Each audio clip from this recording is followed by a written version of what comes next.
తులారాశి జాతకాన్ని కనుక విశ్లేషించినట్లయితే చిత్త 3, 4 పాదాలు, 1, 2, 3, 4 స్వాతి పాదాలు, అలాగే విశాఖ 1, 2, 3 పాదాలు. ఈ గ్రహస్థితిని పరిశీలించగా క్రోధినామ సంవత్సరం అంతయు శుభాశుభ మిశ్రమ ఫలితాలుండును. అనారోగ్య సమస్యలతో సతమతమయ్యే అవకాశం ఉంది. అన్ని కార్యములందు ఆటంకాలు ఏర్పడను. ముందు నొయ్యి వెనుక గొయ్యి అన్నట్లుగా ఉందరు. ప్రతి అనుకున్న పనులన్నీ చివరి నిమిషంలో నిరాశకు గురి చేస్తాయి. అనారోగ్య బాధలు ఎక్కువగా ఉంటాయి. సాంకేతిక సమస్యలతో కార్యములు చెడిపోవును. బ్యాంకు లావాదేవీలు యందు మోసపోయే అవకాశం కనిపిస్తూ ఉంది. పోలీసు కోర్టు కేసుల విషయమై నోటీసులు అందుకుంటారు. మర్చిపోయిన పాత బకాయిల విషయమై హఠాత్తుగా తెర మీదకి వచ్చి మనశ్శాంతి కోల్పోవుదు. అంటే మీరు తీసుకున్న అప్పు ఎవరికైతే చెల్లించలేదో సడన్గా వాళ్ళు మీ ఇంటి ముందుకు వచ్చేటువంటి అవకాశం ఉంది. దానివల్ల మీరు మనశ్శాంతిని కోల్పోయే అవకాశం ఉంది. అలాగే సంవత్సర ప్రారంభం నుండి ధన వ్యయం ఎక్కువగా ఉంటుంది. అనుకున్న సమయానికి ధన రాబడి లేక ఇబ్బందులు పొందుతారు. ఇంటి యందు శుభకార్యం ఆగిపోయే అవకాశం ఉంది. భూ గృహ నిర్మాణాది కార్యక్రమం మధ్యలో నిలిచిపోతాయి. భార్యాభర్త సంతానం మధ్యన కలహంలో వాతావరణం నెలకొంటుంది. అనారోగ్య సూచనలు కనిపిస్తూ ఉన్నాయి. అలాగే దొంగల భయం ఎక్కువగా ఉంటుంది. స్థిరాస్తులు కోల్పోయే అవకాశం ఉంది. దాయాదుల సమస్యలు వచ్చును. అగ్ని భయం కలుగుతుంది. ప్రభుత్వ పరమైనటువంటి అనుమతులు రాక అన్ని విధాలుగా ఇబ్బందులు ఏర్పడతాయి. సో ఇదంతా కూడా గాంభీర్యత తగ్గును అంటే కాన్ఫిడెన్స్ తగ్గేటువంటి అవకాశం ఉంది. సంఘంలో గౌరవ మార్పులు వచ్చును. అలాగే క్రూరోక్తులు వచించెదరు అంటే ఏమంటాం మనము భగవంతుని తిట్టే అవకాశం ఉంది. దేవుడు నాకు సపోర్ట్ చేస్తలేడు అని దేవుడి మీద ఏడ్చేటువంటి అవకాశం ఉంది. సో ఎక్కువగా కోపం వచ్చేటువంటి అవకాశం ఉంది. మరీ ముఖ్యంగా పోలీసు కోర్టు కేసుల యందు వ్యతిరేకమైన ఫలితాలు వచ్చును. ఆర్థిక మోసాలకు గురయ్యే అవకాశాలు ఉన్నాయి. సో తులారాశికి సంబంధించినటువంటి ఇవి వెతికి మరి వేణుస్వామి ఎందుకు నెగిటివ్ చెప్తాడు అంటే జాగ్రత్తగా ఉంటారనే ఉద్దేశం. అంటే మంచి చెప్పినా చెప్పకపోయినా ఇప్పుడు నువ్వు 40 ఏళ్ళకి ఇల్లు కొంటావు, 50 ఏళ్ళకి ఇవన్నీ కాదు కదా. ఈ సంవత్సరం నువ్వు ఎలా ఉంటావు అని చెప్తే ఎవరైనా జాగ్రత్తలు తీసుకుంటారనే ఉద్దేశంతో మనం నెగిటివ్ ఎక్కువగా చెప్పడం జరుగుతుంది. సో తులారాశి జాతకానికి సంబంధించి ఇది మీరు ఏం చేయాలి అంటే ప్రతి గురువారం నాడు ఎల్లో కలర్ షర్ట్ వేసుకోవడం, బట్టలు వేసుకోవడం, లేడీస్ అయితే ఎల్లో కలర్ చుడిదార్ వేసుకోవడం, అలాగే శుక్రవారం నాడు నాన్ వెజ్ లిక్కర్కు దూరంగా ఉండడము, అలాగే గురు దక్షిణామూర్తి శ్రీకాళహస్తిలో గురు దక్షిణామూర్తి దర్శనం చేసుకోవడం వల్ల సమస్యల నుండి బయటపడతాం. సో నెక్స్ట్ మనము మేషరాశి ఫలితాలు కనుక తీసుకుంటే అశ్విని 1, 2, 3, 4 పాదాలు, భరణి 1, 2, 3, 4 పాదాలు, కృత్తిక 1వ పాదము. సో ఈ సంవత్సరం కనుక తీసుకున్నట్లయితే ఈ సంవత్సరం అంతా కూడా శుభాశుభ మిశ్రమమైన ఫలితాలతో ఉత్సాహంగా ఉంటుంది. తలచిన కారణంలో అన్ని కూడా సత్వరంగా నెరవేరగలవు. మిత్ర వృద్ధి, బంధు సమాగమనము, ఇంటి యందు శుభకార్యములు జరుగును. భూ గృహ నిర్మాణాది కార్యక్రమాల యందు అనుకూలత, ఉత్సాహంగా ఉంటారు. విద్య యందు అనుకూలతలు పెరుగుతాయి. శరీర ఆరోగ్యం అనుకూలంగా ఉంటుంది. శత్రు పీడ రుణవృద్ధి ఉన్నను. ధైర్యంగా ముందుకు కొనసాగేటువంటి అవకాశాలు కనిపిస్తూ ఉన్నాయి. నూతన వస్తు వాహనములు సమకూర్చుకుంటారు. నూతన పదవి యోగం కనిపిస్తూ ఉంది. అంటే రాజకీయ నాయకులకు పదవి దొరికేటువంటి అవకాశం కనిపిస్తూ ఉంది ఈ సంవత్సరం. అలాగే నూతన వస్తు వాహనములు కొనుగోలు చేసేటువంటి అవకాశం కనిపిస్తూ ఉంది. తలచినదే తడవుగా కార్యక్రమములు సఫలీకృతమయ్యేటువంటి అవకాశం కనిపిస్తూ ఉంది. మధ్యవర్తిత్వం రాణించే అవకాశం ఉంది. మిత్రు మూలకంగా ధన లాభములు ఏర్పడేటువంటి అవకాశం కనిపిస్తూ ఉంది. మరీ ముఖ్యంగా సంవత్సరం ఆరంభం అంటే ఏప్రిల్ నుండి సెప్టెంబర్ వరకు శుభకార్యాచరణ, మానసికమైనటువంటి శారీరకమైన ఆరోగ్యము, స్థిరత్వం కలుగుతుంది. అప్రయత్న కార్యసిద్ధి, అప్రయత్న ధనలాభం కలుగును. మిత్ర లాభం వల్ల ఆదాయం కలుగును. ధన వాహన వస్తువులు సమకూర్చుకుంటారు. ఎప్పటి నుండో నెరవేరినటువంటి సమస్యలు అప్రయత్నంగా క్లియర్ అవుతాయి.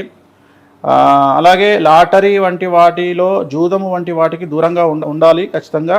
వ్యాపార లాభము మరియు కృషి లాభము ఉద్యోగంలో కలుగును. అలాగే భార్య భర్తల మధ్యన అన్యోన్యత పెరుగుతుంది. అలాగే పుత్రికా సౌఖ్యం కలుగుతుంది. ఇంటి యందు వివాహాది శుభకార్యాలు జరిగి ఆనందంగా ఉంటారు. సంఘ గౌరవం పెరుగుతుంది.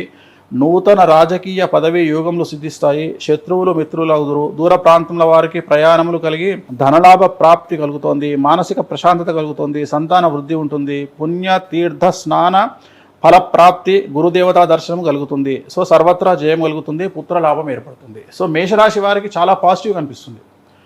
మరి ఎందుకు కనిపిస్తుంది పాజిటివ్గా అంటే వచ్చే సంవత్సరం వీళ్ళకి ఏలినాటి శని ప్రారంభమవుతా ఉంది. ఓకే. సో జనరల్గా ఏలినాటి శని ప్రారంభమయ్యేటువంటి సంవత్సరం ముందు విపరీతమైనటువంటి సుఖాలను ఇస్తాడు. ఓకే. అంటే జనరల్గా ఎప్పుడే కానీ శని డైరెక్ట్గా నిల్చున్న దగ్గర దెబ్బ కొట్టడు. అంటే ఉదాహరణ ఫస్ట్ కింద గ్రౌండ్ ఫ్లోర్లో ఉన్నోని కొట్టడు. ఫస్ట్ గ్రౌండ్ ఫ్లోర్ నుండి 5 ఫ్లోర్లు ఎక్కిస్తాడు. పైకి ఎక్కించి అక్కడ నుండి కింద పడేస్తాడు. అంటే ఫస్ట్ ఫ్లోర్ నుండి పడితే దెబ్బలు తగలవనే ఉద్దేశం శనికి. అందుకని ఏం చేస్తాడంటే వీడు ఇప్పుడు గ్రౌండ్ ఫ్లోర్లో ఉండగా మేము ఫస్ట్ 5 ఫ్లోర్లు ఎక్కిస్తాడు. ఎక్కించి అక్కడ నుండి కింద వేస్తాడు. అట్లా ఇప్పుడు మేషరాశిని ఫస్ట్ ఫ్లోర్ నుండి 5వ ఫ్లోర్కి తీసుకొస్తున్నాడు ఇప్పుడు గ్రౌండ్ ఫ్లోర్ నుండి. అందుకని వచ్చే సంవత్సరం వీళ్ళకి ఏలినాశని ప్రారంభమవుతా ఉంది. సో అందుకని మేషరాశి వాళ్లకు చాలా చాలా అనుకూలంగా ఉంది. రాహుబలం ఉంది, ఓవైపు గురుబలం ఉంది ఇంకోవైపు. సో శని బలం ఉంది. 3 గ్రహాలు అనుకూలంగా ఉన్నాయి కాబట్టి పట్టిందల్లా బంగారంగా ఉంటుంది. కాకపోతే చిన్న చిన్న ఆరోగ్య సమస్యలు ఉండేటువంటి అవకాశం ఉంది కాబట్టి ఆ ఒక్క విషయం చూసుకోవాలి, ఆరోగ్య సమస్యలు, మిగిలినవి వీళ్ళకి అనుకూలంగా ఉంటుంది. సో ఈ సంవత్సరం కనుక మనము ఆదాయ వ్యయాలను ఒకసారి పూర్తిగా పరిశీలిస్తే 12 రాశుల వారికి సంబంధించి, సో మేషరాశి వారికి సంబంధించి ఆదాయం 8, వ్యయం 14, రాజపూజ్యం 4, అవమానం 3. అలాగే వృషభ రాశికి సంబంధించి ఆదాయం 2, వ్యయం 8, రాజపూజ్యం 7, అవమానం 3. అలాగే మిథున రాశికి సంబంధించి ఆదాయం 5, వ్యయం 5, రాజపూజ్యం 3, అవమానం 6. కర్కాటక రాశికి సంబంధించి ఆదాయం 14, వ్యయం 2, రాజపూజ్యం 6, అవమానం 6. సింహరాశికి సంబంధించి ఆదాయం 2, వ్యయం 14, రాజపూజ్యం 2, అవమానం 2. కన్యారాశికి సంబంధించి ఆదాయం 5, వ్యయం 5, రాజపూజ్యం 5, అవమానం 2. తులారాశి ఆదాయం 2, వ్యయం 8, రాజపూజ్యం 1, అవమానం 5. వృశ్చిక రాశి ఆదాయం 8, వ్యయం 14, రాజపూజ్యం 4, అవమానం 5. అలాగే ధనుస్సు రాశి వారికి ఆదాయం 11, వ్యయం 5, రాజపూజ్యం 7, అవమానం 5. మకర రాశి వారికి 14, ఆదాయం 14, వ్యయం 3, రాజపూజ్యం 1, అవమానం. కుంభరాశి వారికి 14, ఆదాయం వ్యయం 14, రాజపూజ్యం 4, అవమానం 1. మీనరాశి వారికి 11, ఆదాయం వ్యయం 5, రాజపూజ్యం 2, అవమానం 4. మీనరాశి వారికి అవమానం అనేటువంటిది చాలా ఎక్కువగా కనిపిస్తోంది. సో మొత్తం ఓవరాల్గా కనుక తీసుకుంటే మీనరాశి వారికి కొద్దిగా ఈ సంవత్సరం T20లో ఉన్నట్టు 6లు ఎక్కువ కనిపిస్తున్నాయి వాళ్ళ జాతకంలో. జాగ్రత్తగా ఉండాల్సినటువంటి పరిస్థితి మీనరాశి వారు. ఓకే, అంటే మీనరాశి ఒకటే ఈ ఎంటైర్ రాశుల్లో అన్ని రాశులు కూడా ఎఫెక్ట్ అవుతాయి, బట్ మీనరాశికి కొద్దిగా ఎక్కువగా కనిపిస్తూ ఉంది. అధిపతి కనుక తీసుకున్నట్లయితే అంటే ఈ క్రోధినామ సంవత్సరానికి అధిపతి కుజుడు. సో కుజుడు అనేటువంటి వాడు రావడం వల్ల ఏం జరుగుతోంది ఈ సంవత్సరం అంటే, ఈ సంవత్సరం ఎక్కువగా భూకంపాలు, సునామీ హెచ్చరికలు, అలాగే అగ్ని ప్రమాదాలు, రాజుల మధ్యన యుద్ధాలు, కేంద్ర ప్రభుత్వానికి రాష్ట్ర ప్రభుత్వాల మధ్యన ఒక భీకరమైన వాతావరణం ఉండేటువంటి అవకాశం ఉంది. ఈ సంవత్సరం విడాకులు చాలా ఎక్కువగా ఉంటాయి. ఈ సంవత్సరం పాము కాటుల వల్ల చనిపోయే జనాభా ఇంతకు ముందు కంటే చాలా తీవ్రంగా ఉంటుంది. ఈ సంవత్సరంలో నరఘోష చాలా ఎక్కువగా ఉంటుంది. ఒకడి మీద ఒకటి పడి ఏడవడం అనేటువంటిది చాలా ఎక్కువగా ఉంటుంది ఈ సంవత్సరము. అలాగే ఈ సంవత్సరము అయితే భూమి యొక్క రేటు డ్రాప్ అన్న అవ్వచ్చు, లేదా హైగా పెరిగే అవకాశం ఉంటుంది. అంటే ఫ్లక్చువేషన్స్ అనేది ఈ సంవత్సరం మనం ప్రిడిక్ట్ చేయొచ్చు. ఉదాహరణ 2 కోట్లు పోయినటువంటి ల్యాండ్ సడన్గా 1 crore పడిపోయే అవకాశం ఉంది, లేదా ₹1 ల్యాండ్ సడన్గా వితిన్ 1 monthలో 2 కోట్లకు పోయే అవకాశం ఉంది. అంటే సడన్ ఫ్లక్చువేషన్స్ ఇన్ ల్యాండ్ రేట్లలో కనిపిస్తూ ఉంది. సో ఈ సంవత్సరానికి సంబంధించి అలాగే చాలా వరకు మనకు శుక్రుడికి అధిపతులు, రాజు కాకుండా ఉదాహరణ సేనాధిపతి కానీ, లేకపోతే సస్యాధిపతి, ధాన్యాధిపతి, అర్ఘ్యాధిపతి, ఇలా అధిపతులలో ఎక్కువ లీడ్ అనేటువంటి శుక్రుడికి రావడం జరిగింది. అలాగే ఈ సంవత్సరము మంత్రి కనుక శని అయినాడు, అలాగే రాజు కుజుడు అయినాడు. సో ఇద్దరు నెగిటివ్ రిజల్ట్స్ ఇచ్చేటువంటి గ్రహాలు. సో ఖచ్చితంగా ఈ సంవత్సరము ప్రకృతి బీభత్సాలు చాలా ఎక్కువగా ఉండేటువంటి అవకాశాలు కనిపిస్తూ ఉన్నాయి. అలాగే ఈ సంవత్సరం మనకు మే 4, అలాగే మే 11, అలాగే మే 28కి సంబంధించి కర్తరీలు ఏర్పడతా ఉన్నాయి. వీటి వల్ల శుభకార్యాలు అనేటువంటివి మనకు ఇంచుమించుగా మే 1 నుండి సెప్టెంబర్ వరకు మనకు శుభకార్యాలు ఏమీ కూడా లేవు ఈ సంవత్సరం. సో ఈ సంవత్సరం శుభకార్యాలు ఇంచుమించుగా ఏప్రిల్ 18వ తేదీ, అంటే మనకు ఉగాది నుండి తీసుకుంటే ఒక 10 రోజుల పాటు, శ్రీరామనవమి వరకే మనకు ముహూర్తాలు ఉన్నాయి. శ్రీరామనవమి తర్వాత మళ్ళీ ముహూర్తాలు లేవు ఇక మనకు, ఇంచుమించు 5 to 6 months లేవు మనకు. సో అదొకటి గుర్తుంచుకోవాల్సినటువంటి అంశం. అంటే ఈ మధ్యకాలంలో ఇంత గ్యాప్ ఎప్పుడు రాలేదు మనకు జనరల్గా. ఎందుకు గ్యాప్? మూడం వస్తుంది కదా, మూడం వచ్చినప్పుడు సహజం కదా, మూడం వస్తుంది, కర్తరి వస్తుంది. సో మూడం అనేటువంటిది శుభకార్యాలకు నిషేధము. అదే కర్తరి అనేటప్పటికి ఓన్లీ వాస్తుకు సంబంధించి, గృహప్రవేశాలు వాటికి సంబంధించి నిషేధం.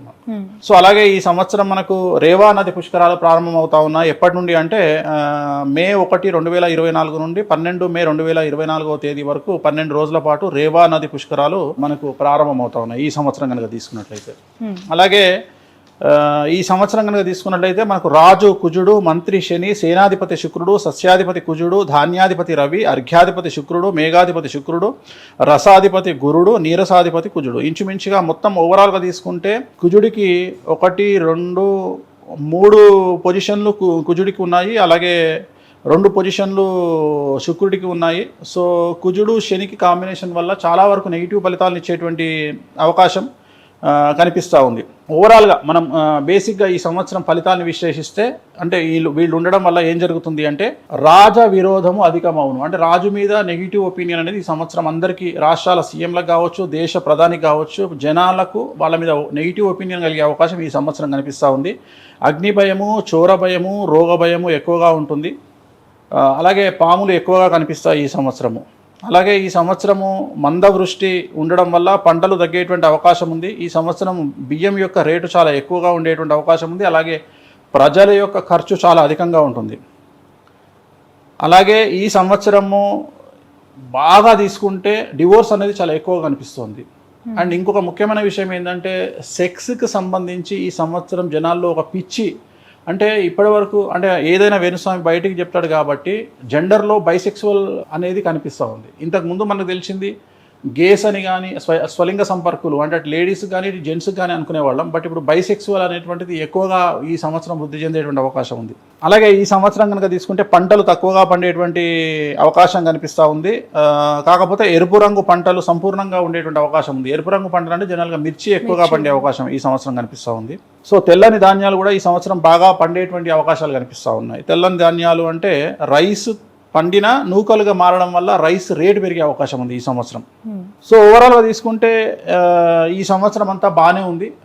మనం బాగానే ఎలా ఉన్నా బాగుంది అనాలి, ఉగాది పచ్చడిలాగానే. కాకపోతే కొన్ని మేజర్ ఇష్యూస్ అయితే కనిపిస్తూ ఉన్నాయి. సునామీ హెచ్చరికలు కావచ్చు, భూకంపాలు కావచ్చు, అగ్ని పర్వతాలు బ్లాస్ట్ అవ్వడం కావచ్చు, అగ్ని చోర రోగ ప్రమాదాలు ఉండడం అవ్వచ్చు, ఇవన్నీ కూడా ఈ సంవత్సరం అధికంగా కనిపిస్తూ ఉన్నాయి. ఇప్పుడు ఆపరేషన్ లేకుండానే మోకాళ్లకు ప్లాస్మా ట్రీట్మెంట్, మీ ఆర్థోపెడిక్ సమస్యలన్నిటికీ రోబోటిక్ టెక్నాలజీ ద్వారా తక్కువ ఖర్చుతో శాశ్వత పరిష్కారం, ఫ్రీ కన్సల్టేషన్, ప్రతి ట్రీట్మెంట్ పై 20% డిస్కౌంట్. ఈ ఆఫర్ కొద్ది రోజులు మాత్రమే, త్వరపడండి. V9 hospitals 9281465842.